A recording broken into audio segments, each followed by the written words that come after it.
Hello my amazing people, and welcome back to my channel. If you're back, if you are new, welcome to my channel. I'm Shayna, and today I will be talking to you about the missing persons case of Daniel Robinson. Daniel has been missing since June of this year, and his case has been severely underrepresented in the media. He has not gotten nearly enough coverage on his disappearance, and hopefully by making this video I can raise some more awareness about him going missing and hopefully add to the efforts to bring him home. I understand that making it to the end of my video is not going to be possible for everyone, so I do want to put this in the very beginning. There is a petition, a change.org petition that is started by Daniel's father, David, to do a few different things that I'll get into at the end of this video. But before you go, please make sure you go and sign the petition. Go read the description that David wrote on the petition. When I checked it, it had 50-ish thousand signatures, and we want to make sure we get that as high as we possibly can. You can sign it anonymously if you so choose. Before you go, please, I insist that you go sign that petition. Go read about what David wrote about his son Daniel, and yeah, let's just help get some more awareness spread about this case. Without further ado, thank you so much for joining me today, and let's get started.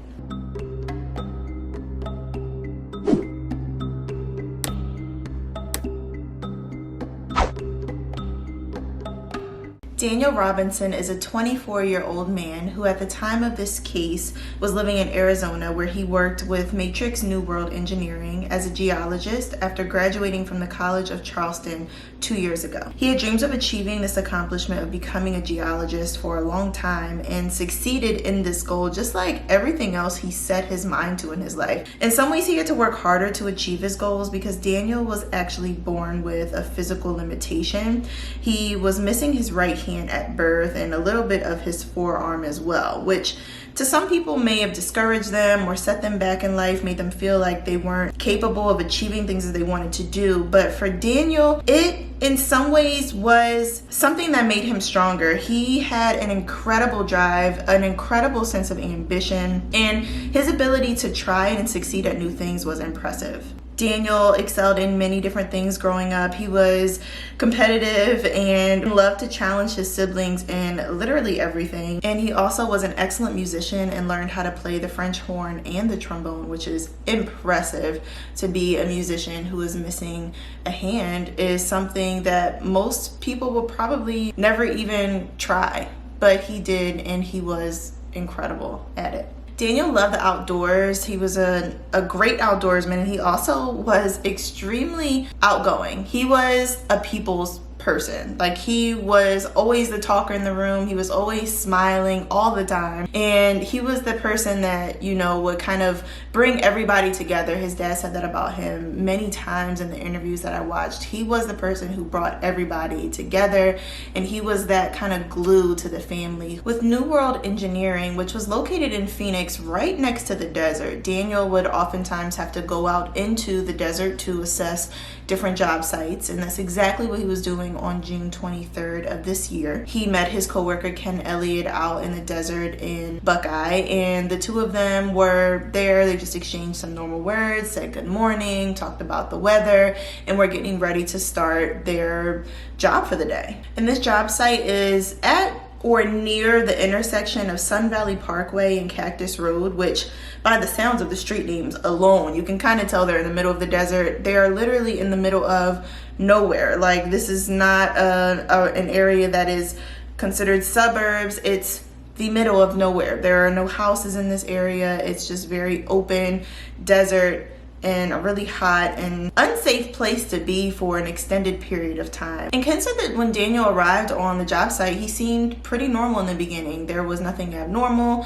Like I said, they said good morning and talked about the weather for a bit, but not long after Daniel arrived, his behavior became different. He became really distant. He wasn't talking as much to Ken, and he was looking around in the distance a lot. Like, he was distracted by something or anticipating something, and Ken couldn't put his finger on what exactly it was, but he said that he was watching Daniel, and every time Daniel would look back in his direction, he would try to make eye contact with him and see if maybe he had some substances that day, or if there was something psychological happening with him, but he said he really couldn't tell what was going on. Like, he maybe assumed that he was feeling sick or just not feeling like himself. And after being there for a bit, Daniel started walking in the direction of his Jeep. And Ken said that Daniel didn't actually say goodbye. He just walked away towards his car. So Ken thought that he was getting something out of his car, maybe a drink of water to get out of his car. But instead of going to the car and coming back, Ken watched Daniel walk all the way to the car,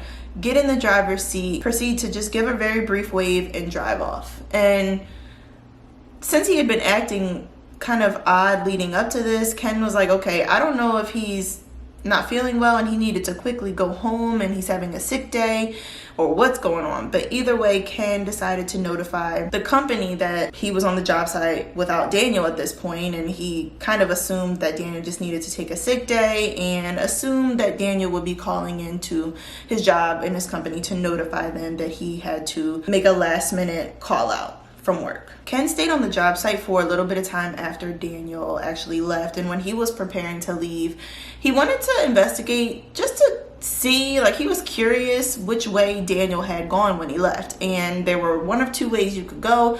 One road led back to Phoenix, which is where civilization was, and then one road led the opposite direction. And the tire tracks from Daniel's Jeep led the opposite direction. He drove further into the desert, and Ken said that his heart sank when he saw the tire tracks from Daniel's Jeep going in that direction, because there was nothing that way that he could have been driving to. It was totally open land, totally open desert. There was nothing in that direction. So here's a picture of the map of where Daniel and Ken were. The pointer is on where the job site was located. So you can tell that is a bit of ways away from Phoenix itself. So just getting to this job site, you had to go quite far away from the city of Phoenix. And for Daniel to go west or north or south, any direction aside from east back towards Phoenix, would take him miles and miles and miles before he would reach any substantial civilization or people who weren't just also traveling through the desert. This was an open road. This is, like I said, in the middle of the desert, as you might imagine. It gets very, very hot, 115 degrees. It probably feels even hotter than that. It's not a safe place to be, or in general, but especially not a place to risk breaking down or not having an air conditioner or just being stranded. So Ken already had a bad feeling, but hopefully this map puts it in perspective as to why Ken had the feeling that he did, because there was literally nothing that Daniel could have possibly been driving the other direction for. David Robinson, who is Daniel's father, said that Daniel is not the type of guy to not check in with his family. He was very communicative with his brother, his mother, his dad, all of his family, and also his friends. And when David couldn't get Daniel on the phone that day, he became worried, because Daniel had a routine of checking in at least once a day, and he would always let his family know if they would have to expect not to hear from him for a while, or if there was something that would keep him from communicating with them. So when David hadn't heard from Daniel for that day, he called the police and attempted to report Daniel missing. But the police actually told him that it was too soon. He had to wait a full 12 hours before filing a missing persons report. While David was not happy to hear this, he did wait an additional 3 hours to hit that 12-hour mark, and finally he called and reported Daniel officially missing. People who knew Daniel said that he had been acting a little out of character in the days leading up to this when he disappeared, and he kind of just wasn't being himself. And in the sources that I was reading, the word erratic was used to describe how he was acting quite a few times. I didn't actually hear his own family use that word, so I don't want to say 100% sure that that's how he was acting, but it is known that he was not quite being himself in the days leading up to this day in June. However, his family very clearly says that there was no indication that he would have wanted to harm himself or that he would have wanted to go off the grid and disappear. They had no inclination that he was going to do this on purpose, of course. And like I told you, he was a very outgoing guy. He was the type of person who was over connected. I don't think that's a word, but he was not the person that you would expect to fall off the grid. You know how you have a friend or a family member who it's normal to not talk to them for a week or two and then check in every now and then? That was not Daniel. Daniel was a daily check-in type of person. So his family knew that there was something amiss, that he wouldn't just go off on a whim on his own, even though he had been acting a little out of the ordinary from his normal behavior. But anyway, the Buckeye police was the department that was notified of this the same day, and they were the initial police to begin the investigation. And Daniel was native to South Carolina. That's where, as far as what I could understand, his family still lived. It said they were still living on the East Coast, and since Daniel was from South Carolina, I assume that that's where his family still lived. David planned to drive all the way out to Arizona. He planned to make this trip to figure out what was going on with Daniel. He got in his car and he began driving that direction. The Buckeye Police Department conducted 2 confirmed searches of the area around where Daniel's work site was, and these searches resulted in no discoveries of Daniel's belongings, of his whereabouts, no evidence of what direction he actually went for sure. There was nothing that came of these initial searches. And from the very beginning, Daniel's family has felt like the police were not working as diligently as they could have for Daniel. His family felt like they were moving a little slow. That first 24 to 48 hours, we all know, anyone who is interested in true crime knows that that is the most sensitive, most important time to investigate someone's whereabouts. But unfortunately, oftentimes in missing persons cases, families are told, well, maybe they just decided to take a trip. They're an adult, so they can leave. And that first 2 days are not urgently taken advantage of like they probably should be.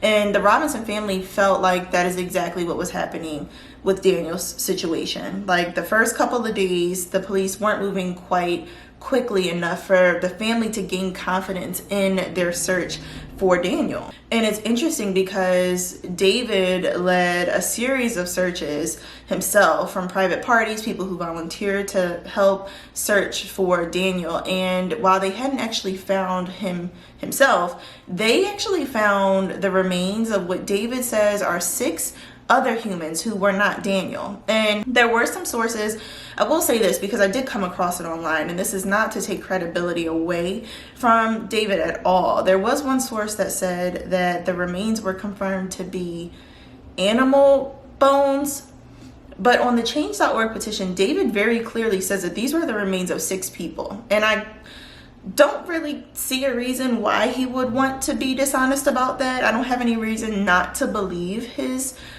claims and his statements. On July 19th, almost a month after Daniel went missing, his Jeep Renegade was found in a ravine by the landowner of that ravine. And inside of the Jeep were his belongings, his keys, his wallet, his phone, his clothes were nearby. Like, it was just very strange. And when his belongings were found, luckily there was no blood inside of the car, but the airbags were deployed and the car was laying on its side, like it had been in a crash and maybe rolled down into the ravine. What's interesting is that where the Jeep was found in the ravine was only 2 miles away from the job site that Daniel went missing from.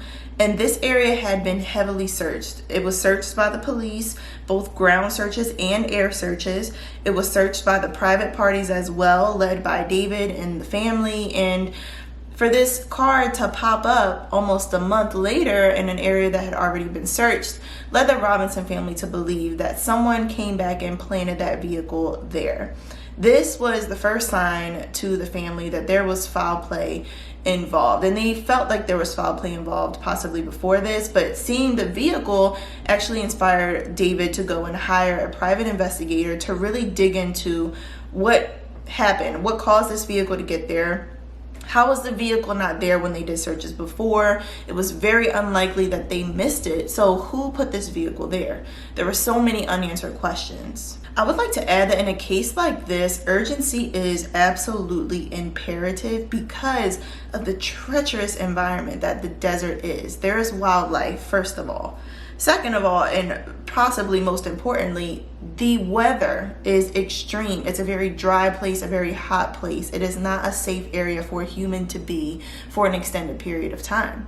So for Daniel's sake, if he is alive out there, him being discovered as soon as humanly possible is absolutely imperative for his survival. But if he has not made it and his body is out there finding his body sooner than later is so important, because any evidence that could lead to a conclusion and figuring out what happened to him could be lost by the quick decomposition of human remains in this type of heat. So I just wanted to throw that out there. Like, urgency in this case is not something that is negotiable. It has to be there, because human remains in 130-degree weather don't stand much of a chance. The private investigator that David hired for Daniel's case said the first thing that he noticed about the Jeep that was in the ravine laying on the passenger side was that the damages on the outside did not match the terrain that the Jeep had fallen down. Like, the damages didn't line up with how the Jeep was found, where the Jeep was found.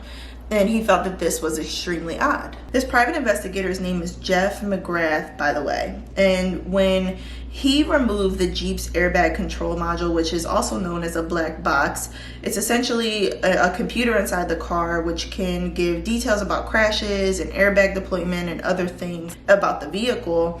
It was found by him that the first crash for the Jeep actually occurred 4 hours after Daniel left the work site, and that it was driven 11 more miles with the airbags deployed. And something even more odd is that the ignition was turned off and turned back on 46 times. 46 times in this 11-mile travel after the first crash, and there were other crashes that happened after the first one. Why would this ignition have to be turned on 46 times for an 11-mile journey, you may ask? That's a question that I have as well, but whoever was in this car for the 11 miles stopped the car and turned it back on multiple times. And when I learned that the ignition had been turned over 46 times, my heart kind of sank, because if Daniel were driving, he most likely wouldn't have turned his car on and off in 100-degree weather in the middle of a desert in the middle of June. He probably would have wanted to keep the car running to get as much air as he possibly could from the air conditioner. So I'm wondering, is it possible that maybe someone else had Daniel's car, and in the process of maybe abducting or taking Daniel and moving him and then taking the car back and then planting it, is that why the car was driven 11 miles and then turned off and on 46 times? Like, did the initial crash happen because someone ran him off the road maybe and then took him?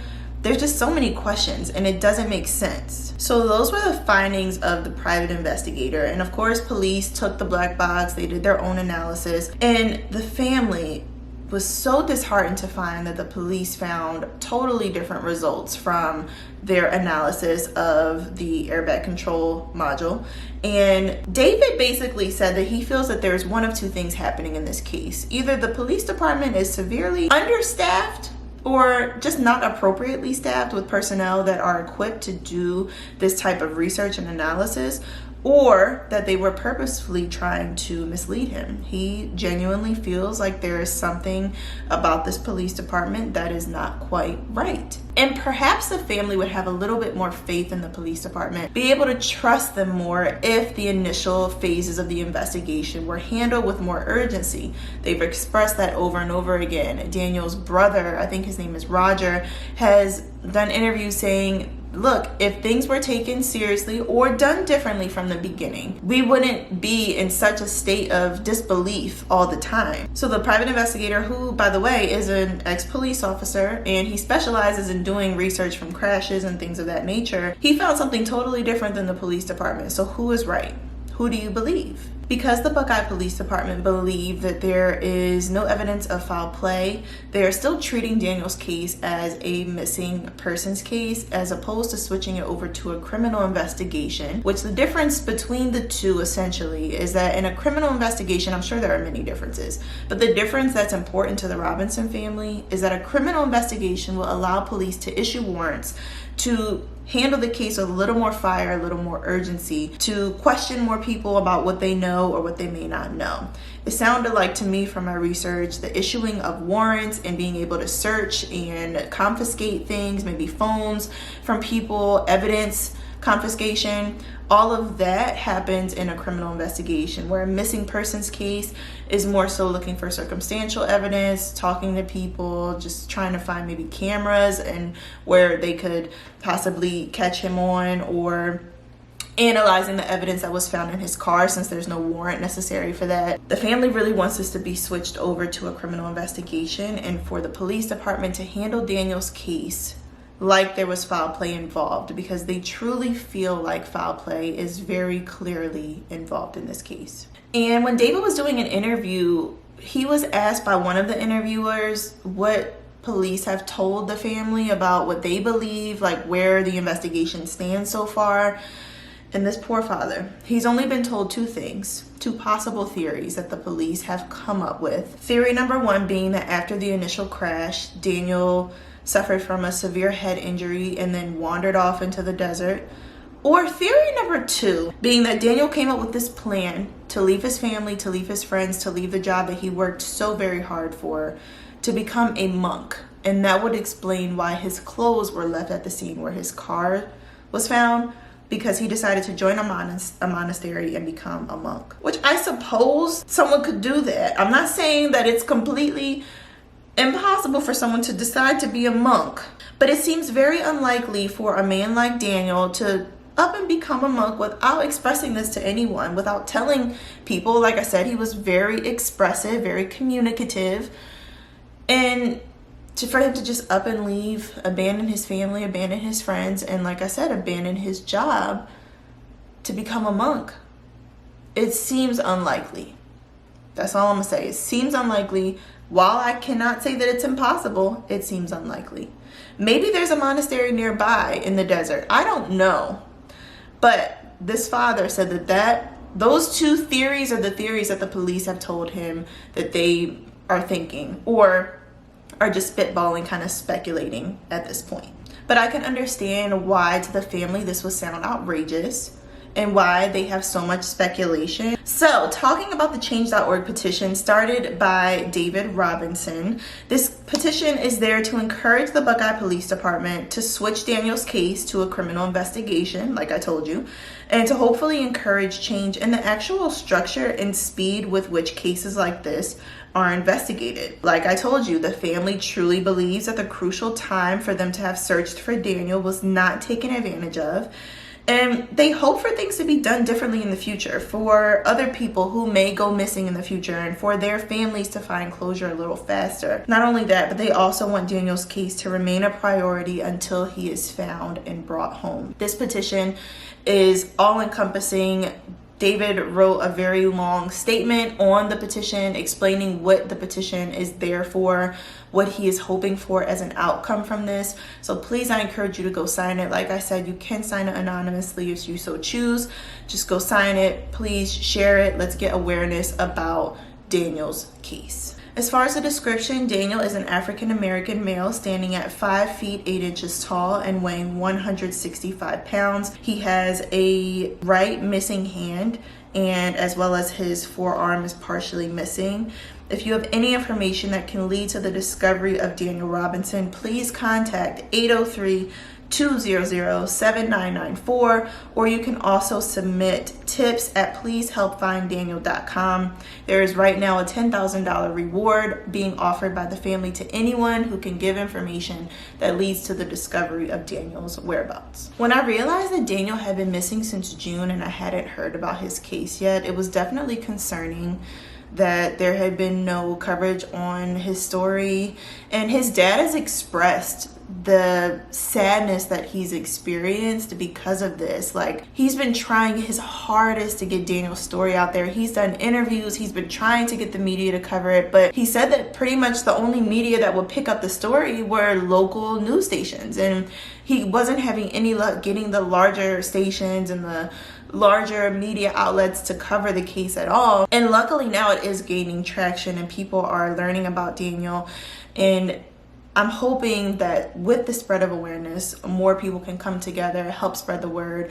If you see something, say something kind of thing. Like, you never know what you may see, where he could be. You truly never know. So make sure you share any information that you have. Make sure you share this video. Make sure you share the petition. Make sure you're getting word out there about Daniel, because bringing him home is so very important. And my sincerest condolences go out to the family, because I cannot imagine what it would be like to have one of my family members just poof And then to also feel on top of that like their disappearance is not important enough to the police or to the media. I can't imagine what that feels like, but let's try to turn this around for the family. Let's try to turn this around for Daniel, and let's try to find him and bring him home. Let's try. We have to try. We have to see if we can find him. But that is where I'm going to wrap up this video. My beautiful people, I hope you have a wonderful morning or afternoon or evening, depending on what time it is when you watch this video. I hope you have an awesome day. I hope you have an amazing day. Make sure you stay safe. Make sure you take care of yourself and take care of your family. And if you made it this far, you are loyal. You really, really are. And I appreciate you. And I look forward to seeing you in the next video. Peace.